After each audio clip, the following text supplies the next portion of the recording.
तो दोस्तों stock market में एक अच्छी खासी गिरावट पिछले 3-4 दिन में देखने को मिली है। अगर आप देखेंगे पिछले 2-3 दिन में ही 5 दिन में आप देखेंगे 2-2.5% की गिरावट है। आज लगभग 1% की गिरावट थी, कल भी 1-1.5% की गिरावट थी मार्केट में।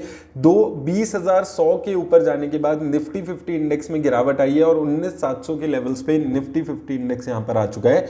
तो इसके क्या रीजंस रहे और अभी आपको कैसे करना है वो चीजों पे हम बात करेंगे। तो देखिए, सबसे पहले तो जो मार्केट की इनहेरेंट दिक्कतें थी उसकी वजह से गिरावट है। जैसे इंडिया में अगर हम देखेंगे निफ्टी 50 इंडेक्स में पर्टिकुलर गिरावट की 2-3 रीजन रहे कि इसका जो बहुत एक बड़ा कॉन्स्टिट्यूएंट है वो है एचडीएफसी बैंक, जिसमें एक अच्छा खासा परसेंटेज है। उसमें कल 4% के आसपास की गिरावट थी। उसका रीजन क्या था?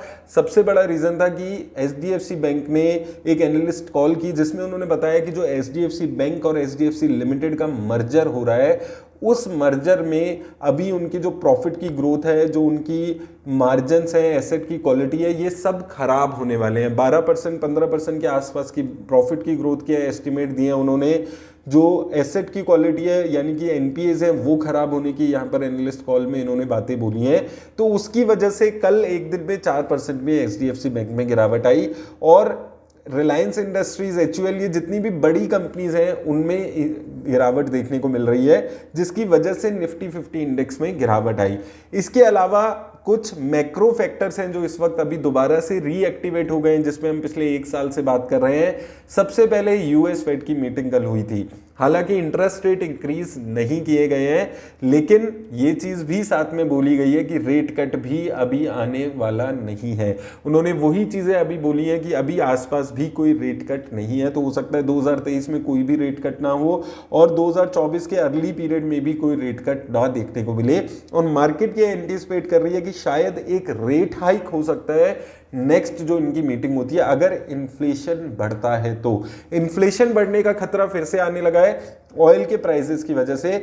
जो ऑयल के प्राइसेस $60-65 के आसपास चले गए थे, वो अभी बढ़कर फिर से $90 पर बैरल के ऊपर निकल चुके हैं। तो ये ऑयल के प्राइसेस हमेशा से ये इंडिकेट करते हैं कि जो इन्फ्लेशन है स्टॉक मार्केट में, जो इकॉनमी है उसमें आ सकती है। तो वो जो ऑयल के प्राइसेस धीरे धीरे ऊपर जा रहे हैं उसका भी एक रीजन है कि ये जो इन्फ्लेशन की बातें हैं वो फिर से होने लगी है। तो वही चीज यहाँ पर कल फेड की जो मीटिंग हुई थी उसमें रिफ्लेक्ट हुई कि वो अभी भी यही बात कर रहे हैं कि इन्फ्लेशन उम्मीद से ऊपर चल रही है और उसके साथ साथ जो आने वाला टाइम है उसमें इन्फ्लेशन इनको अभी भी कंट्रोल करने की ज़रूरत है। तो इस वजह से ये जो एक कमेंट्री अभी कल यूएस फेड की आई है उसने भी एक नेगेटिव पार्ट प्ले किया है अगर हम बात करते हैं स्टॉक मार्केट के लिए। इसके अलावा फॉरेन इंस्टीट्यूशन के इन्वेस्टर्स जो हैं, जो पिछले 6 महीने से लगातार बाइंग कर रहे थे, अगर आप यहाँ पर देखेंगे, आप देख सकते हैं मार्च से लेकर अगस्त तक हर महीने में बाइंग हो रही थी। 10,000 करोड़ से ऊपर का पैसा इन्वेस्ट कर रहे थे। सितंबर में अभी तक लगभग 10,000 करोड़ रुपए सेल कर चुके हैं। तो यहां पर भी अब सेलिंग शुरू हो चुकी है फॉरेन इंस्टीट्यूशन इन्वेस्टर्स की तरफ से।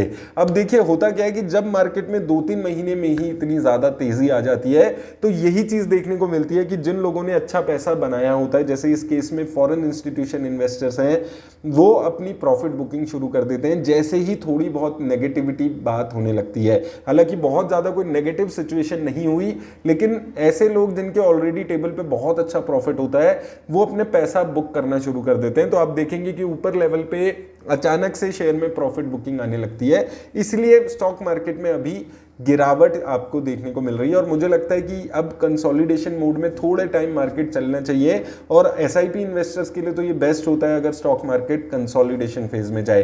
तो हो सकता है मार्केट में अभी थोड़ी सी कंसोलिडेशन इन नेगेटिव फैक्टर्स की वजह से देखने को मिले, लेकिन साथ में आपको एक चीज समझनी है जो हम बार बार पिछले कई हफ्तों से बात करते हुए आ रहे हैं।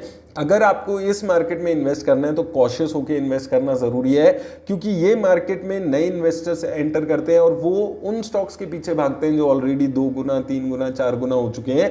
लेकिन आपको इन्वेस्ट करना है समझदारी से, ऐसे स्टॉक्स में इन्वेस्ट करना है जो फंडामेंटली अच्छे हैं, लेकिन कुछ नेगेटिव न्यूज़ की वजह से उसमें गिरावट आई है। हर वीकली हम लोग बात कर रहे हैं और इसी रीज़न की वजह से, क्योंकि हमें एक एंटिसिपेशन हमेशा से था कि मार्केट में गिरावट आ सकती है, मैं आपको लगातार बोल रहा था कि ये पीरियड लमसम इन्वेस्टिंग का नहीं है।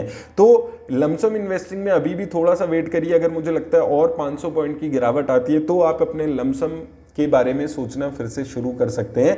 अभी के लिए वेट एंड वॉच करिए मार्केट में। अगर पैसा लगाया हुआ है तो उस पैसे पे लॉन्ग टर्म इन्वेस्टर्स हैं तो वेट करिए।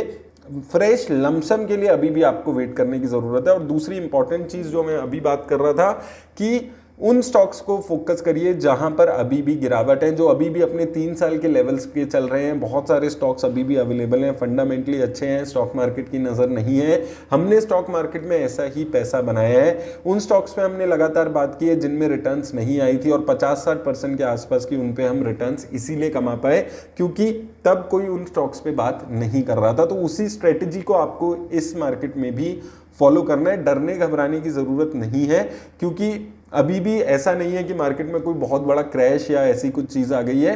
थोड़ी बहुत ये करेक्शन हेल्दी होती है और स्टॉक मार्केट इन्वेस्टर्स के लिए अच्छी होती है। अच्छे स्टॉक्स में एंट्री की अपॉर्चुनिटी ऐसे ही आपको मिलने वाली है। तो अच्छी बात है कि थोड़ी करेक्शन मार्केट में यहाँ पर देखने को मिल रही है और उम्मीद करिए कि और 500,000 पॉइंट की थोड़ी गिरावट आए, थोड़ी हेल्दी गिरावट आए ताकि फिर से अच्छे स्टॉक्स में एंट्री की अपॉर्चुनिटी मिले। उम्मीद करता हूँ दोस्तों आपको वीडियो से हेल्प मिलेगी। धन्यवाद।